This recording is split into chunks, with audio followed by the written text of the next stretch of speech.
Este podcast é uma produção da Rádio Guarda-Chuva. Jornalismo para quem gosta de ouvir. Oi, tudo bem? Sempre tem um convite rapidinho antes do papo, né? E hoje eu quero começar te convidando para conhecer o Finitude, podcast parceiro do Põe na Estante aqui na Rádio Guarda-Chuva. A Juliana Dantas e o Renan Suquevicius vão voltar com a nova temporada muito em breve. Enquanto isso, você pode conhecer os episódios que já estão nos tocadores, que falam sobre vida, morte, sobre terminalidade, sobre a nossa finitude, sempre de um jeito bem delicado e trazendo ótimas reflexões. Recomendo, quando acabar aqui, vai lá dar o play no Finitude. Os recados estão curtinhos hoje, então antes de começar, quero falar só mais uma coisinha, dar mais uma sugestão, que você acompanhe o Põe na Estante nas redes sociais, @Põe na Estante no Instagram, no Twitter, e contribua para manter esse projeto no ar, se você puder e quiser, é claro. Em catarse.me/Põe na Estante, com R$5 por mês, você já consegue ajudar bastante. E fica meu agradecimento desde já. Bora para nossa conversa? Esse podcast é apresentado por b9.com.br.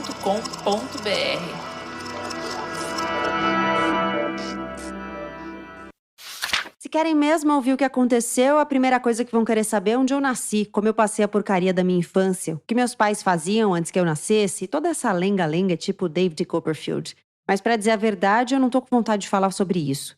Em primeiro lugar, esse negócio me chateia e, além disso, meus pais teriam um troço se eu contasse qualquer coisa íntima sobre eles. São um bocado sensíveis esse tipo de coisa, principalmente meu pai. Não é que eles sejam ruins, não é isso que eu tô dizendo, mas são sensíveis pra burro. E afinal de contas, não vou contar toda a droga da minha autobiografia nem nada.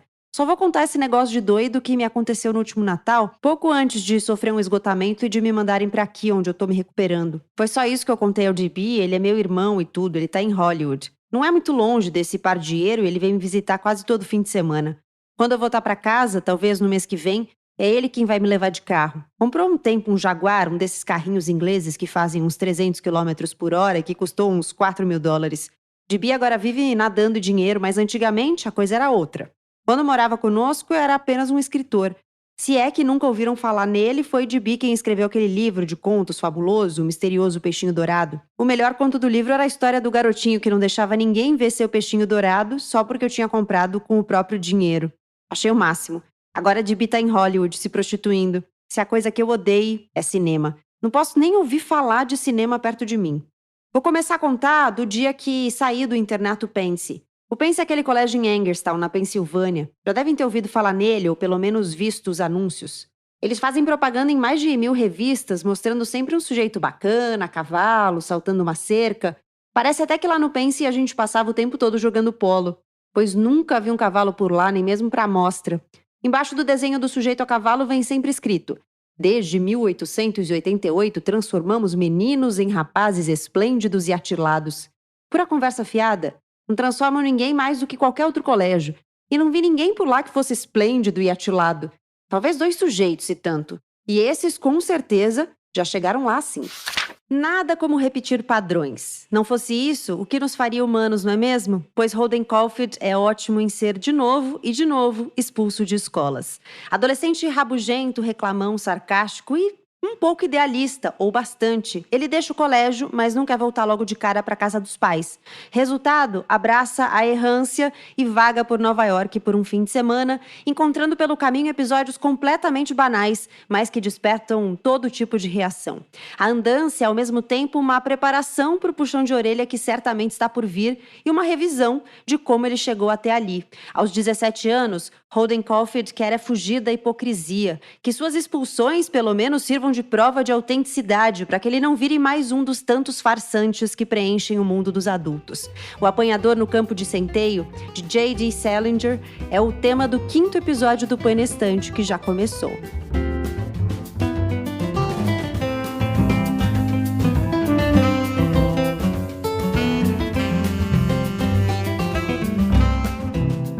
Seja bem-vinda, seja bem-vindo ao 5º episódio dessa temporada Leia Clássicos. Se essa for a sua primeira vez por aqui, eu te explico. O Põe na Estante é um clube do livro em formato de podcast. Tem sempre 2 convidados, 2 convidadas na mesa comigo. Gabriela Maier conversando sobre o mesmo livro, sobre a mesma obra. A gente compartilha as nossas impressões sobre ele. Para falar sobre O Apanhador no Campo de Centeio, eu convidei a Bárbara Bonângelo e o Rafael Lima.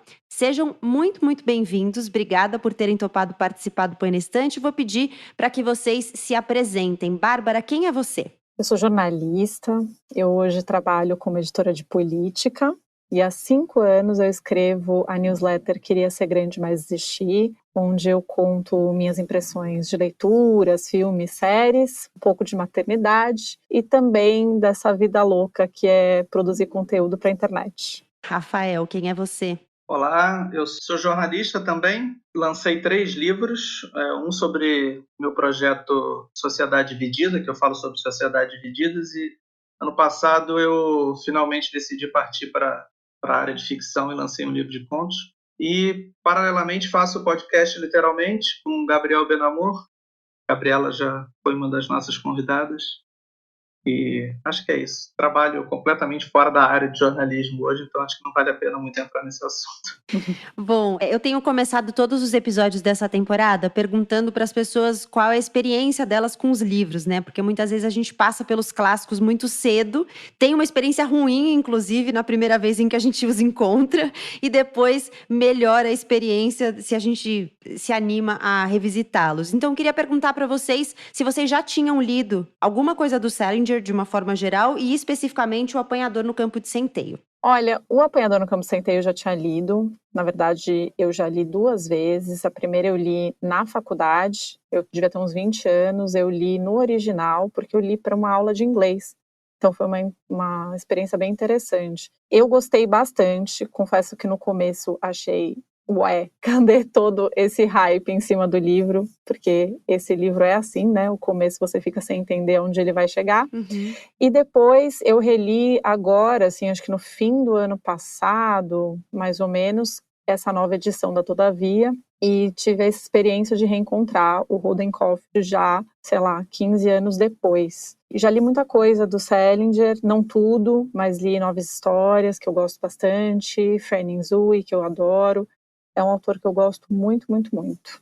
Bom, eu li O Apanhador no Campo de Centeio quando eu tinha mais ou menos a idade do personagem, por volta dos 15, 16 anos. Eu sempre digo que é um dos meus livros preferidos porque eu lembro exatamente quando eu terminei de ler e eu pensei na hora, eu falei, nossa, esse livro de fato é muito bom. E nunca mais peguei para ler. Com o convite da Gabriela, eu tinha uma edição em inglês aqui que eu reli e acabei também relendo a nova versão, a nova tradução do Caetano Galindo para Todavia, e de fato é um livro muito... Eu tinha um pouco de receio, porque como era um livro muito adolescente, de reler ele mais velho e ter uma ideia assim de, nossa, como esse rapaz é chato, né? Como ele é cansativo, mas não, ele de fato tem lá seus problemas, mas o livro, para mim, continua sendo um dos grandes livros que eu li na vida. Eu diria que são 2 coisas. Ele é chato, mas o livro continua sendo um bom livro. Mas ele é chato pra caramba.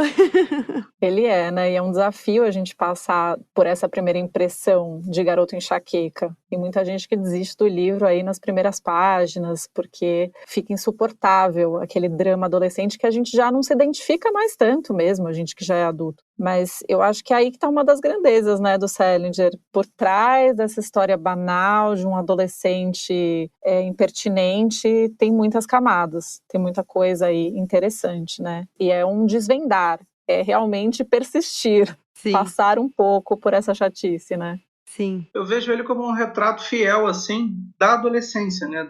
Ele consegue juntar ali nas 200 e tantas páginas a essência do que é ser adolescente. O adolescente é um ser que beira o insuportável na maioria das vezes, né? Porque questiona tudo é um saco. E o Caulfield, ao longo dos livros, ele tem aquela linguagem exagerada, porque o fulano é inferno, é o pior do mundo, eu estou aqui esperando há 50 anos, fulano deve ter uns 100 anos, tudo para ele é um exagero. E acho que ele representa bem essa essência da adolescência. Eu ia falar isso, da coisa superlativa, assim, né? Tudo é muito intenso, então tudo é muito ruim ou é muito bom, mas no geral, nas experiências dele, tudo é muito ruim, todo mundo é muito hipócrita, todo mundo tá muito de má vontade com ele, né? E até me chama a atenção, Rafael, você dizer que leu com 15 anos e gostou, porque recentemente eu estava pensando sobre isso, quando eu estava conversando com um amigo meu que viu que ia ter o livro na temporada, e ele me falou que ele também leu pela primeira vez, quando ele tinha mais ou menos a idade do personagem, do Holden Caulfield. Ele falou, naquele momento eu não gostei, porque eu acho que as questões dele eram muito as minhas questões, então eu me senti incomodado daquele cara reclamão e de alguma maneira pensar que, putz, será que eu sou assim também, né? Será que eu tô nesse lugar também? E depois não, depois ele já sentiu muito mais compaixão, inclusive, pelas questões que o Holden Caulfield trazia no livro. Já como adulto, né, enxergando o Holden como adulto, ele já conseguia entender muito melhor do que é que ele estava dizendo, depois que ele já tinha, inclusive, atravessado todas as questões que o Holden atravessa no livro. Então, me chamou a atenção você falar que se identificou, que talvez você estivesse mais aberto, ou talvez ele tivesse menos a ver com você do que ele tinha com o meu amigo, por exemplo. Talvez você fosse um adolescente menos rabugento. Eu acho que a questão da tradução ela não aproxima tanto você do personagem, porque como a primeira versão que eu li também foi a tradução antiga, ele fala muito como um adolescente da época mesmo, né? Com linguagem da época, então acho que isso me afastou um pouco dele, mas eu devia ser um porre também como adolescente, hoje vivendo como adolescente, algumas questões de fato são parecidas, essa superlativo de tudo é um saco, mas de fato eu respeitei ali a chatice dele na época, hoje também, mas acho que na época não me causou muita proximidade, acho que muito por causa disso também, a tradução acho que é grande responsável, uma das responsáveis por isso também. Sou o maior mentiroso do mundo, é bárbaro. Se vou até a esquina comprar uma revista e alguém me pergunta onde é que eu tô indo, sou capaz de dizer que vou a uma ópera. É terrível. Por isso, quando disse ao velho Spencer que tinha de ir ao ginásio apanhar o meu equipamento, era pura mentira. Nem costumo deixar a droga do meu equipamento no ginásio. Meu quarto, no Pense, ficava no pavilhão Ossenburger, uma ala nova de dormitórios. Era reservada para alunos do 3º e do 4º ano. Eu era terceiranista e meu colega de quarto estava no último ano. O pavilhão tinha sido batizado em homenagem a um ex-aluno do Pense, um tal de Ossenburger, que tinha ganho um montão de dinheiro como agente funerário depois que saiu do colégio. Foi ele quem lançou em todo o país aquelas agências funerárias em que a gente pode enterrar qualquer membro da família por $5 cada. Valia a pena ver o tal do Ossenburger. Pelo jeito, ele provavelmente enfiava os cadáveres num saco e jogava tudo no rio. De qualquer maneira, havia doado uma fortuna ao Pense e batizaram nossa aula com o nome dele. No dia do primeiro jogo de futebol do ano, ele apareceu no colégio, metido numa baita de uma Cadillac. Todo mundo teve que ficar de pé na arquibancada e lhe dar uma bruta salva de palmas. No dia seguinte, na capela, fez um discurso que durou umas 10 horas. Começou com umas 50 piadas cretinas só pra provar que era um grande praça. Grande merda. Aí começou a contar como nunca se envergonhava de se ajoelhar e rezar a Deus, sempre que estava numa enrascada ou coisa parecida. Mostrou-nos como devíamos rezar a Deus, conversando com ele e tudo onde quer que estivéssemos. Diz que devíamos pensar em Jesus Cristo como se ele fosse um camaradinha nosso. Contou que ele conversava com Jesus o tempo todo, mesmo quando estava guiando o automóvel. Essa foi a maior. A linguagem, né, dele é uma marca muito forte do livro, né? As palavras que ele usa, as gírias. O que eu acho engraçado também é que eu acho que tem muitos adultos que não conseguem, né, se identificar, ter essa compaixão. Por mais que a gente tenha esse distanciamento da idade, eu acho que esse distanciamento pode ser também a razão de não entender o que é aquilo. A gente já passou tanto tempo que a gente foi adolescente que a gente já não enxerga mais aquelas questões como válidas, né? Eu sei que depois que eu li o livro, comentei na newsletter, alguns amigos pegaram para ler, alguns amaram e outros detestaram. Não estão com disposição para encarar esses assuntos chatos e pequenos da adolescência. Só que a gente vê que ali não tem nada de pequeno, né? Que as angústias dele são tão nossas, de todo mundo, e tão pesadas, a gente fica com o coração apertado de ver o que aquele menino tá passando, né? Eu também não vejo como pequena. Inclusive, quando ele começa a apresentar a família dele, né? Que são todos personagens bem interessantes ali, né? Os irmãos e tal. Você vê que, puxa, puta história triste, sabe? Ele começa a contar do irmão, o que aconteceu com um dos irmãos, a irmã mais nova como é, o irmão que escreve. Aliás, todo mundo na família meio que escreve, escreve, né? Porque até a irmã mais nova, ele fala que escreve, não termina os textos, mas escreve. E ele também escreve. Se tem uma coisa que ele faz bem na escola, são as redações. Tem até o colega dele que quer que ele faça a redação por ele e tal.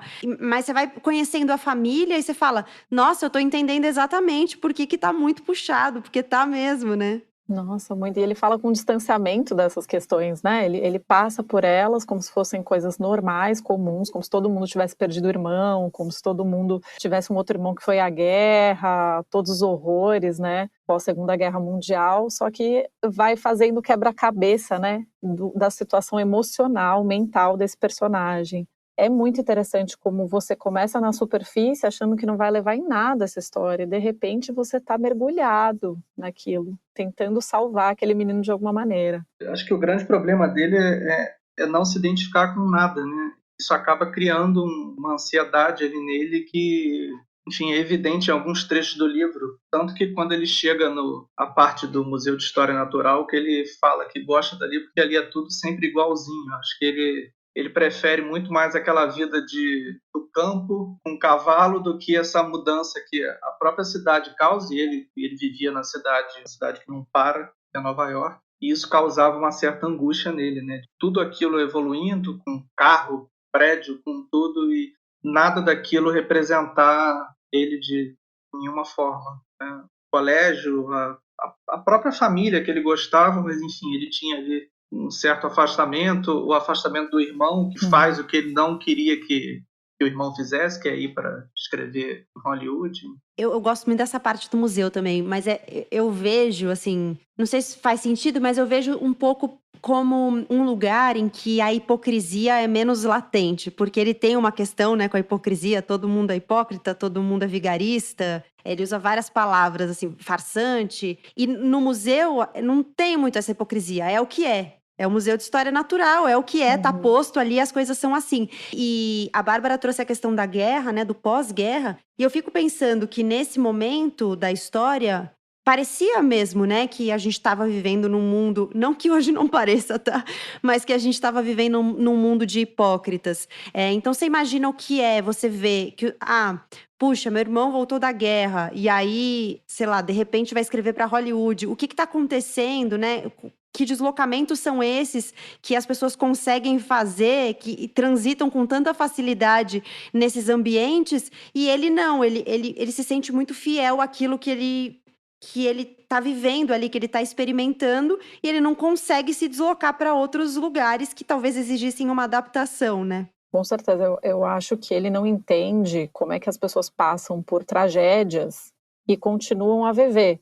Então, acho que é nesse sentido também a hipocrisia, né? Esses adultos esqueceram que tudo isso aconteceu e vivem normalmente. Ele não esqueceu, né? Não esqueceu da guerra que o irmão enfrentou, que o irmão, apesar de estar nessa vida toda que parece alheia a essas dores, mas ele, quando conversa com ele, fala que nunca tinha presenciado nada tão horrível quanto a guerra, que foi o grande horror. Mas ainda assim o irmão está vivendo. E ele perde o irmão e a família inteira segue vivendo. Ainda que a mãe tenha suas questões, mas eles seguem. E ele não entende como seguir. Como é que funciona isso na vida adulta, que você esquece desses momentos e tá tudo bem, né? É curioso porque, ao mesmo tempo que ele tem essas questões todas, ele, de certa forma, convive normalmente com tudo isso, né? Porque acho que o que está acontecendo no momento causa muito mais estranheza e muito mais essa parte dos superlativos dele do que o que já passou.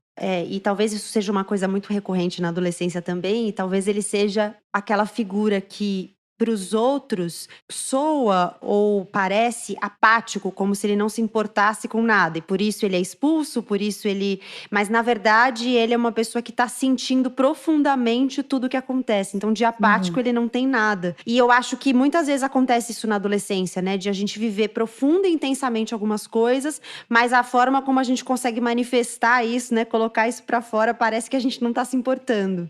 O mundo interno borbulhando, né? Acho que principalmente porque acho que como adulto a gente para e pensa muito mais porque, enfim, a gente já passou de certa forma, então a gente sabe que se tiver que dar ruim no final, a gente sabe que vai dar, ou se for algo que não é tão grave assim, aquilo vai se resolver. Acho que como ele não tem essa percepção pela idade, pela falta de experiência, tudo para ele é um problema.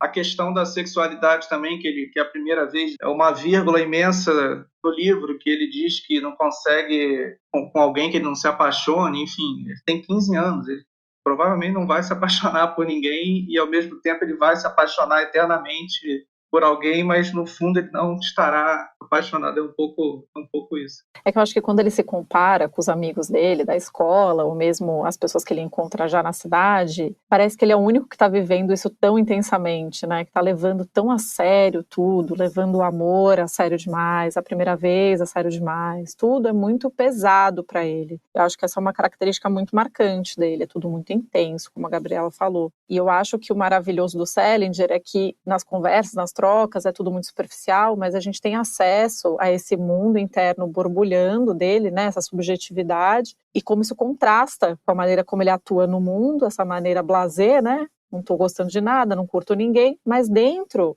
ele tá ferrado, né, e é difícil dele até assumir para as pessoas, ele só vai assumir isso lá no fim do livro, né, mesmo. Ai, o fim, eu não vou dar o spoiler aqui grande, mas eu acho o fim maravilhoso, assim. Eu acho o jeito que o livro termina muito bonito, porque você entende como é afetivo tudo o que ele manifestou até ali, né? Como ele estava em busca de ajuda, né? Só não sabia como, e toda essa andança por Nova York é, na verdade, um grito de socorro ali, que ele acaba encontrando, graças a Deus. Mas bate muito forte para mim esse livro, dessas camadas e de você. E como também a gente lida com as pessoas no dia a dia, né? A gente acha que as pessoas não estão passando por nada, tá tudo bem com elas, e por dentro elas estão ruindo. E ele é uma grande fachada, né? Tava pensando em dar um pulo lá embaixo pra ver o que o Mal Brossard estava fazendo, mas de repente mudei de ideia. Decidi que ia sumir do Pence e dar o fora naquela noite mesmo e tudo.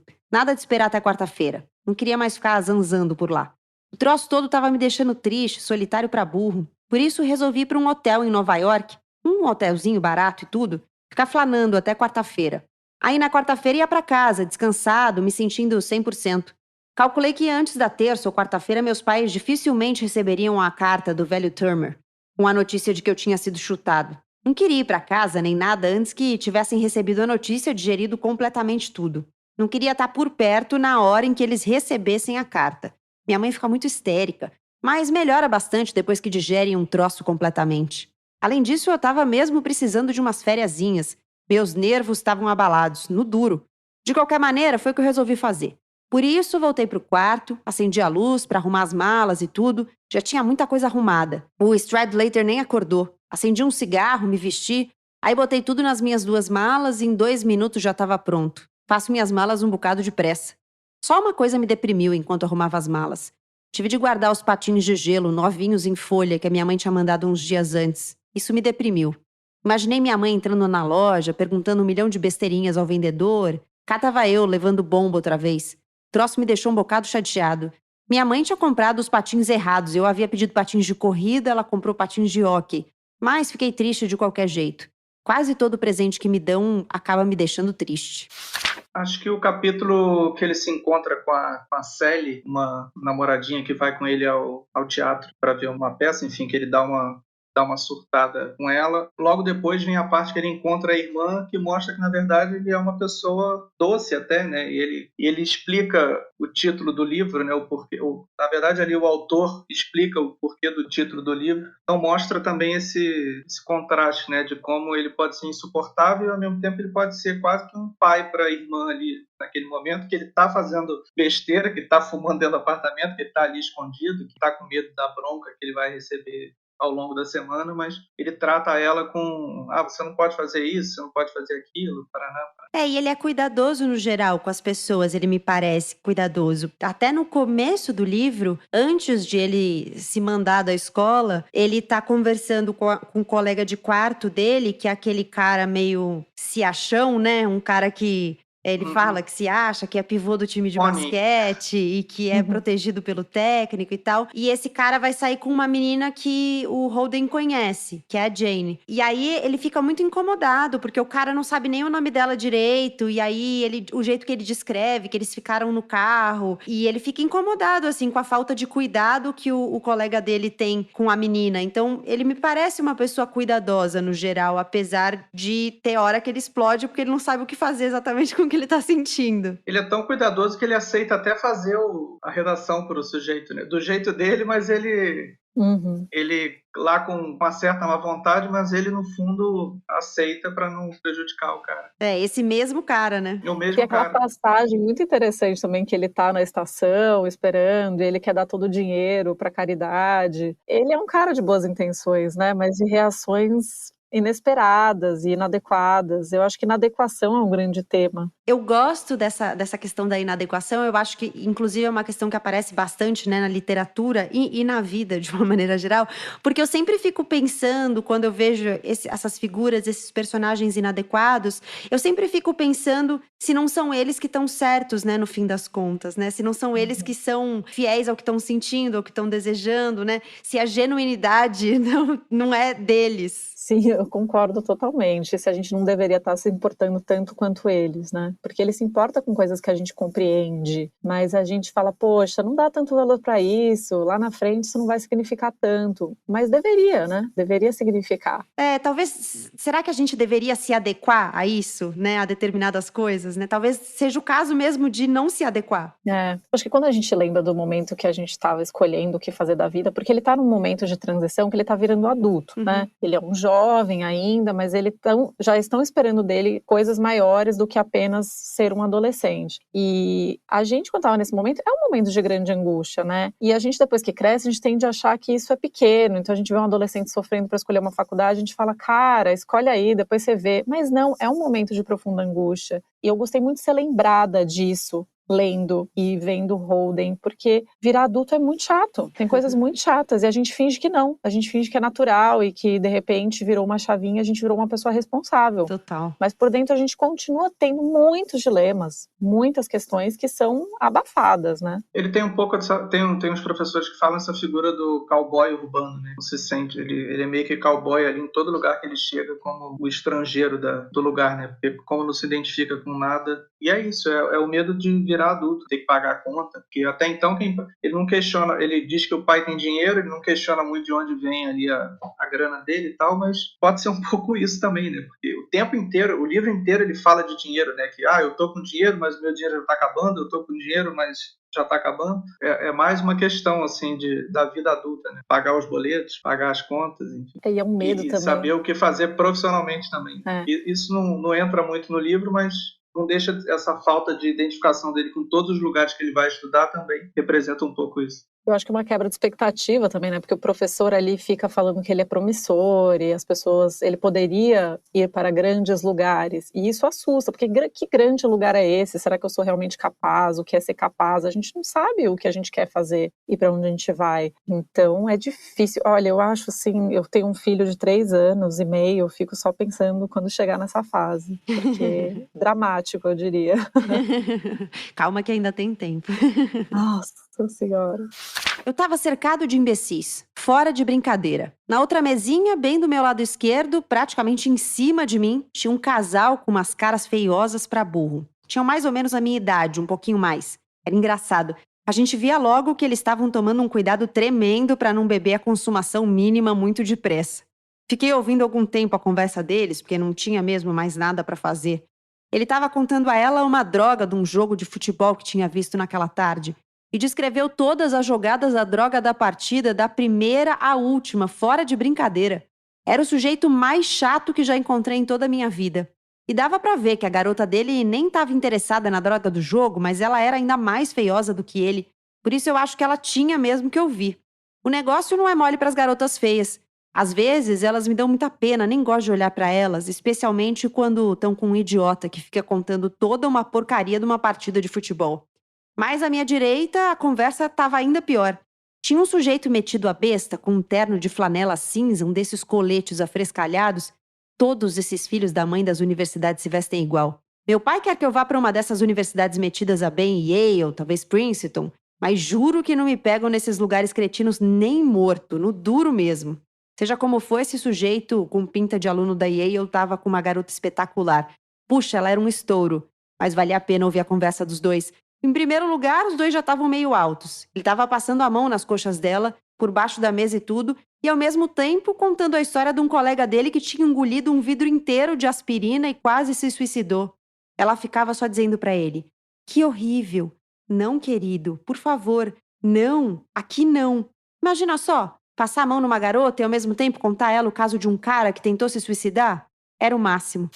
Agora, fazendo um pouco o advogado dele do livro também, porque todo mundo acha ele chato, eu acho que a gente acha ele chato porque é ele quem narra o livro, né? Porque acho que todos que estão ali, de certa forma, têm uma chatice entranhada, né? Como ele é o narrador, a gente acaba tendo mais antipatia com ele, talvez com outros personagens que passam pelo livro. Embora ele trate todo mundo mal e fale que todo mundo é um porre, que você acaba achando que todo mundo é um porre também, mas enfim, ele tem um pouco disso também, coitado. Como é ele que está contando a história, acho que ele leva a culpa, mas o adolescente da época parece muito bem retratado. Não, só para a gente lembrar também que naquela época que o livro foi lançado, não existia muito essa literatura para jovens, né? Não era uma coisa não. assim tão em alta. É 51. Exato. É hoje que a gente tem toda essa literatura que fala de adolescentes e tudo mais. A gente tinha romances de formação, mas que passavam rapidamente pela fase da adolescência e logo Sim. já pulavam para a vida adulta e toda a formação já na vida adulta. Uhum. É um dos primeiros livros, não sei, não tenho conhecimento para afirmar com certeza, mas que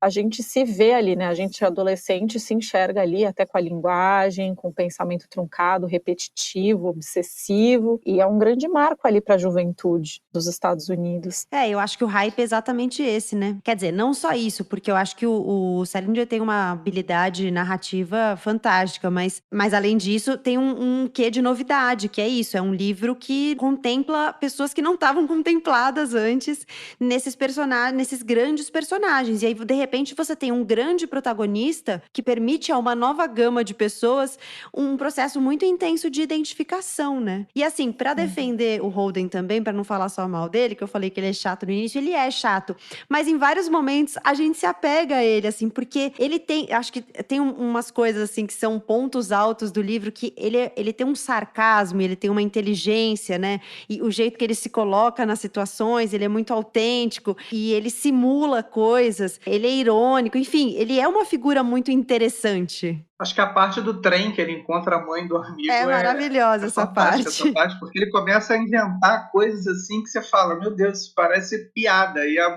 mulher vai acreditando em tudo, e ele vai entrando na história e ele começa a acreditar na própria mentira e muda o nome e fala que o seu filho era tal coisa, completamente o oposto do que ele acha, mas ele é tão dissimulado ali naquela hora que ele consegue ludibriar a conversa e levar lá do jeito. Só para contextualizar, essa parte é bem depois que ele sai da escola, né? Que ele decide ir embora, e aí ele encontra a mãe do colega dele da escola no trem, e ele começa a inventar. Ele fala que ele é outra pessoa, ele dá o nome de outro colega, e ele começa a falar coisas maravilhosas sobre o filho dela, mas na verdade ele acha o filho dela um saco, um cara muito chato e tal. Só que ele começa, não, seu filho é ótimo, ele é essa pessoa generosa.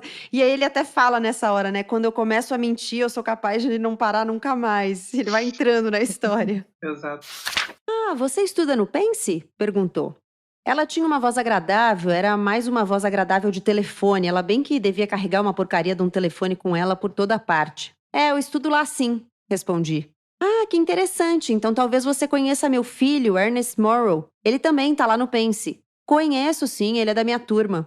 O filho dela era, sem dúvida, o maior sacana que já tinha passado pelo Pense em toda a infeliz história do colégio. Ele estava sempre andando pelo corredor depois de tomar banho, batendo com a toalha encharcada na bunda dos outros. É esse o tipo de cara que ele era. Ah, que interessante, ela disse, mas sem ser besta nem nada, ela estava só querendo ser simpática. Vou contar ao Ernest que nos encontramos, continuou ela. Posso saber o seu nome, meu filho? Rudolf Schmidt, respondi. Não estava com a mínima vontade de contar a ela toda a história da minha vida. Rudolf Schmidt era o nome do zelador do nosso dormitório. Você gosta do Pense? Ela perguntou. O Pense? Não é de todo mal, não é nenhum paraíso nem nada, mas é tão bom quanto a maioria dos colégios. Alguns professores são um bocado conscienciosos. O Ernest adora o Pense. Eu sei que ele gosta de lá, eu disse, aí comecei a embromar um pouco. Ele se adapta muito bem às coisas, no duro ele realmente sabe se adaptar ao meio. Você acha? Ela perguntou, parecia interessada para burro. O Ernest? Claro que sim. Aí fiquei olhando enquanto ela tirava as luvas. Puxa, a mulherzinha estava coberta de pedraria. Acabei de quebrar a unha saindo do táxi. Olhou para mim e sorriu. Ela tinha um sorriso tremendamente simpático, verdade. A maioria das pessoas ou não sabem sorrir ou tem um sorriso pavoroso.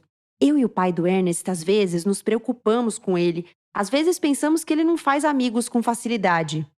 Como assim?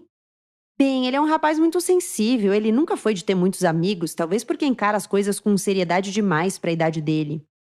Sensível. Essa era a maior. O tal do Murrow tinha tanta sensibilidade quanto um assento de privada. Você comentou sobre de ser o primeiro livro, né, com esse tipo de linguagem e tal. Acho que de fato né? Não me vem nenhum outro na cabeça, também não sou nenhum especialista, mas tem uma história boa do livro que quando ele foi enviado para a editora, obviamente, como todo bom livro, ele foi negado, né, por pessoas que ou não leram ou deixaram passar. Tem uma história de que um dos amigos do Salinger chegaram ali na editora e falaram com o chefe, e o chefe falou, perguntou pro chefe, você leu o livro e tal? Ele falou, eu li, mas o livro não era sobre um adolescente. Eu encaminhei o livro para a sessão de livro infantil. O cara, não, esse livro, a sessão de livro infantil não é um livro infantil. Era algo tão novo que até pro editor era difícil conceber ali o que fazer. Nossa, isso é tudo menos um livro infantil, né? Eu até questiono, assim... Tá muito mais para Freud do que para livro infantil. Total. E eu acho que o livro, ele ganha um contorno também e uma relevância, pelo menos para mim, assim. Eu gosto um pouco quando rola uma coisa mítica em torno dos autores, sabe? E eu acho que o livro acaba ganhando relevância também pelo Salinger ter sido da forma que ele foi, assim, super recluso. Ele não dava entrevista, né? Inclusive, ele foi parando de escrever. Então, eu gosto dessa coisa meio mítica, que você não sabe exatamente o que aconteceu. Tem até, para quem ouve e entende bem em inglês, tem uma entrevista no YouTube, no canal da Penguin, em inglês, chama Celebrating J.D. Salinger, uma entrevista com o filho dele, Matt Salinger. E é interessante porque ele fala, eu quis dar essa entrevista justamente porque eu queria desmistificar um monte de coisas que foram ditas sobre o meu pai e tal. E ele vai contando um pouco do processo do pai, como é que foi isso de ir se fechando e como é que era o processo dele com a escrita. Então, acho que rola também um capital em torno dessa aura de reclusão do Salinger, né? Nossa, com certeza. Até a publicação dos livros aqui no Brasil tem regras, né, em volta dessa publicação, de que o livro, ele não tem, as capas não podem ter ilustrações, só o apanhador no campo de centeio, porque foi feita por um amigo dele, do Salinger, o resto é tudo só com elementos gráficos, o nome do Salinger não pode vir em destaque, tem que vir em destaque o nome do livro, não pode ter orelha, não pode ter blurb, não pode ter nada. Então já tem essa pegada dele querer preservar essa pureza do texto. Eu gosto muito também dessa figura, eu acho ele um cara hiper excêntrico, uma pessoa que no auge se fechou, não quis mais. Dizem que ele continuou escrevendo, mas não quis mais publicar, né? Que foi uma negação do mercado editorial e o questionamento de o que é escrever? Escrever é só divulgar e publicar? Quais são, né, as funções da escrita? Eu acho ele sensacional, mesmo com todas as histórias que bebia xixi, né? Tem histórias, assim, bem malucas. Sim. Ele é um dos primeiros a se impor perante os editores, principalmente, né? Que queriam que ele mudasse o texto. Já tinha mudado o texto, né? Porque o Apanhador do Campo de Centeio começa com contos que ele escreve e o livro já é uma continuação desse texto original. E dizem que tem vários manuscritos, né? O filho dele, acho que em 2018, deu uma entrevista falando isso. Pode ser que tenha coisa aí para ser publicada. Eles já prometeram, acho que algumas vezes, né? Divulgar esses escritos. Acho que foi lá para 2015, seria uma dessas vezes. Depois foi adiado e aí agora 2020, essa pandemia. Acho que não vai rolar, né, tão cedo, enfim. Mas é um mistério saber sobre o que ele escreveu, né? Se ele fosse vivo, seria uma figura tão interessante para acompanhar esse mundo maluco, acelerado de rede social. Ele nem morreu há tanto tempo, né? Ele morreu em 2010. Se a gente for pensar, assim, não é tanto tempo assim. A gente poderia ter escritos dele bem recentes, se a gente tivesse acesso ao que ele produziu, assim. Um dos baratos desse livro é não ter virado filme também. Mas ele não permite, tem nada assim, né? de relevância. Não, então, por isso. Ele não só não quis mais publicar, como também não quis nenhuma forma de reprodução, né? Eu estava lendo uma vez que um dos contos dele, do Nove Histórias, virou um filme, né? Eu não me lembro exatamente, eu conto daquelas duas mulheres que ficam em casa conversando sobre a morte de um cara, de um ex-namorado, enfim. E aí, quando virou o filme, ele ficou muito decepcionado com o resultado, porque virou uma história hiper melodramática, que não tinha nada a ver mais com o conto. e a partir daquele momento ele falou, tchau, obrigada, não quero mais que nada vire filme. Eu admiro pra caramba, mas ele não conseguiu que o universo ficasse totalmente fora do cinema, né? Porque aquele filme do Wes Anderson, né? A família Tenenbaum, os Tenenbaums, né? Não sei como é que ficou a tradução pro... É totalmente inspirado, né, na família Glass, que faz parte de tantos contos, né, do Salinger, é uma das famílias mais famosas aí da literatura, porque ele foi desdobrando essa família em vários contos, que eu acho super interessante. Quando ele foi embora, fiquei olhando pela janela, ainda de paletó e tudo. Não tinha nada de melhor para fazer. Aí é que reparei o que estava acontecendo do outro lado do hotel. Não se dava nem ao trabalho de baixar a veneziana. Vi um sujeito de cabelos grisalhos, ar muito distinto, só de cuecas, fazendo um troço de cair o queixo. Primeiro pôs a mala em cima da cama. Aí tirou uma porção de roupas de mulher e começou a vesti-las. Roupa de mulher mesmo, meias de seda, sutiã, uma dessas cintas com elásticos pendurados e tudo. Aí se enfiou num vestido de noite, preto, justo pra chuchu. Juro por Deus. Depois ficou andando pra lá e pra cá no quarto, com uns passinhos miudinhos, assim como as mulheres fazem, fumando um cigarro, se olhando no espelho. E o pior é que estava sozinho, a não ser que houvesse alguém no banheiro. Isso não dava para ver de onde eu estava. Quase em cima da janela dele, um homem e uma mulher estavam se encharcando. Cada um esguichava um bocado de água em cima do outro. Talvez fosse uma bebida qualquer e não água, mas não dava para saber o que estava nos copos. Seja lá o que for, ele tomava um gole e esguichava em cima dela toda, aí era a vez dela fazer o esguicho em cima dele. Dou-me a palavra de honra, os sacanas se revezavam. Era um troço digno de ser apreciado. O tempo todo pareciam uns histéricos e riam como se estivessem fazendo a coisa mais engraçada do mundo.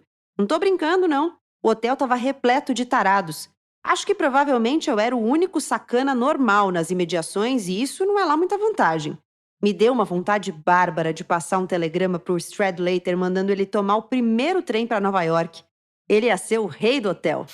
A gente falou bastante sobre ser um livro meio adolescente, assim, mas talvez as pessoas ouvindo fiquem receosas de ler e encontrar ali um livro infantilizado, né? Acho que vale dizer que vale a pena ler e não é um livro, é um livro nada infantilizado, assim, pelo contrário, né? É um livro denso, o lance das camadas é uma boa descrição, porque é um livro que tem muitas camadas, né? Então você consegue acessar profundezas ali desse personagem, e o personagem por si só, ele vale o livro, né? O Holden Caulfield, ele vale a leitura porque ele é um protagonista muito marcante, tanto que tem muita gente que não lembra direito o que acontece no fim, como é que o livro termina, mas muita gente que lê o livro, eu diria a maioria das pessoas, lembra de alguma maneira desse cara, desse menino. Quem é esse menino, né? O que vocês deixariam de considerações finais sobre a relevância desse livro e como esse livro pode chegar para as pessoas também? Olha, o que eu diria é que o Apanhador, ele é um livro para quem está interessado em escavar, em chafurdar nas questões que fazem com que as pessoas tomem determinadas decisões ou aparentem uma calma, uma tranquilidade, sendo que elas estão sofrendo, né?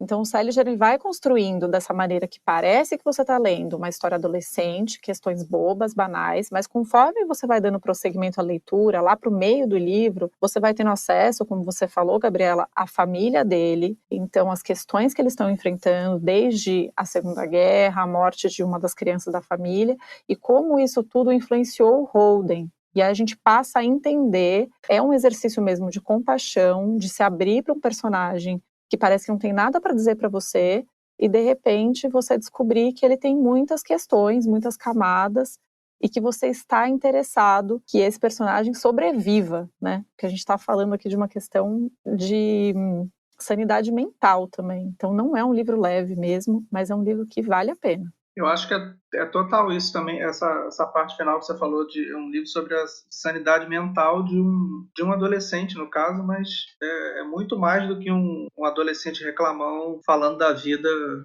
tempo inteiro. Assim, se quiser confiar em uma coisa que eu falei aqui até agora para provar que o livro é bom, eu tendo a achar um porre qualquer tipo de monólogo, e esse é o meu livro preferido. Então acho que isso serve como uma boa explicação pro que eu acho, o que eu penso do Apanhador do Campo de Centeio. O Apanhador no Campo de Centeio é do J.D. Salinger, também conhecido como, vou falar o nome dele inteiro, que ele não usava sempre, mas Jerome David Salinger. Bom, o livro é um fenômeno, né? Eu estava levantando os números de vendas desde 1951 e os números divergem um pouco, mas em alguns lugares chegam a falar em 70 milhões de cópias vendidas desde a publicação. Então, assim, realmente é muito impressionante. Eu li a edição da editora do autor, que é a editora do Fernando Sabino, que a gente brincava antes de começar a gravar, que é a editora que só existiu por causa desse livro, basicamente. Todo mundo conhece Uma Capa Cinza. É uma tradução de 3 tradutores, de Álvaro Alencar, Antônio Rocha e Jório Dalser. Tem 205 páginas. E tem a edição nova, que a gente até mencionou aqui na nossa conversa, a edição da Todavia. Eu acho que ela tem uma coisa muito legal, além de trazer notas e enfim, trazer ali observações. Ele é um pouco maior, ele tem 256 páginas, a tradução é do Caetano Galindo, mas eu acho que tem uma coisa muito legal, que é a capa, né? Foi o livro que conseguiu trazer aqui a capa original, a capa do livro em inglês, que é aquela capa vermelha, que tem a cidadezinha e meio Um cavalo assim, né? E um cavaleiro. Exatamente. É muito linda essa edição. É Gostei linda muito. essa capa, é linda essa capa. Então, acho que tem um mérito aí também, que ela dá vontade do livro, porque você vê a capa e dá vontade, né? O objeto ali é sedutor. Afinal, tirei a roupa e me deitei. Na cama, me deu uma bruta vontade de rezar ou coisa parecida, mas não consegui. Não é sempre que eu consigo rezar quando eu tenho vontade. Em primeiro lugar, sou meio ateu. Gosto de Jesus e tudo, mas não dou muita bola para a maioria das outras coisas da Bíblia. Os apóstolos, por exemplo. Para falar a verdade, os apóstolos são chatos. Depois que Jesus morreu e tudo, eles trabalharam direitinho, mas enquanto ele estava vivo, não serviam para nada. Deixavam ele na mão o tempo todo. Eu gosto de todo mundo na Bíblia mais que dos apóstolos. Para dizer a verdade, o cara que eu mais gosto na Bíblia é aquele maluco que morava nos túmulos, vivia se cortando com as pedras. Gosto 10 vezes mais daquele filho da mãe do que dos apóstolos. Quando eu estudava no Colégio Wooton, discutia um bocado sobre isso com um garoto chamado Arthur Childs, que morava no fim do corredor. O tal do Childs era quaker e tudo, não largava a Bíblia, era um bom menino, gostava dele, mas nunca chegamos a um acordo sobre uma porção de troços da Bíblia, principalmente os apóstolos. Ele cansou de repetir que se eu não gostava dos apóstolos, então eu não gostava de Jesus nem nada. Se foram escolhidos por Jesus, a gente tinha que gostar deles. Eu respondia que sabia que tinha sido Jesus quem tinha escolhido, mas que a escolha tinha sido feita ao acaso, porque ele não teve tempo de andar por aí analisando o meio mundo. Eu não culpava Jesus nem nada. Ele não tinha culpa de não ter tido tempo. Rafael Lima, Bárbara Bonângelo, foi um prazer conversar com vocês. Muito obrigada por terem topado e queria terminar oferecendo o espaço de sempre para que cada um venda seu peixe, diga se vocês tiverem arrobas abertas, onde é que as pessoas encontram vocês, os podcasts, o que quiserem dizer. Bom, quero terminar agradecendo também, uma conversa ótima, sempre bom falar de Salinger. Para quem quiser me procurar no Instagram, eu sou Babi Bonângelo, Babi, B-A-B-I, bom é o contrário de mal, então Babi Bonângelo, e por lá a pessoa consegue encontrar o link para newsletter e ver o que eu estou lendo no momento. Bom, o meu eu faço o podcast, né, com o Gabriel, que é o Literalmente Podcast, @literalmente podcast. A gente está em todas as plataformas de streaming. E o meu pessoal é o Rafael com PH OSL, @Rafael OSL. Quem quiser me ler, pode procurar lá. Gente, obrigada e até a próxima. Obrigada, Rafael, obrigada, Gabriela. Obrigado pelo convite, obrigado também, Bárbara. É isso, chegamos ao fim de mais um episódio do Põe na Estante, nessa temporada Leia Clássicos. Eu sou a Gabriela Maier, cuido da produção, do roteiro, da edição desse podcast. O Vitor Coroa é responsável pela mixagem e o Arthur Maier faz as capas dos episódios. Muito obrigada pela sua companhia. Não esquece de espalhar o Põe na Estante por aí, tá? Nas suas redes sociais, no boca a boca, indicando para as pessoas. Vamos falar de livros? A gente se encontra de novo na última sexta-feira de abril. Espero você, hein? Até lá!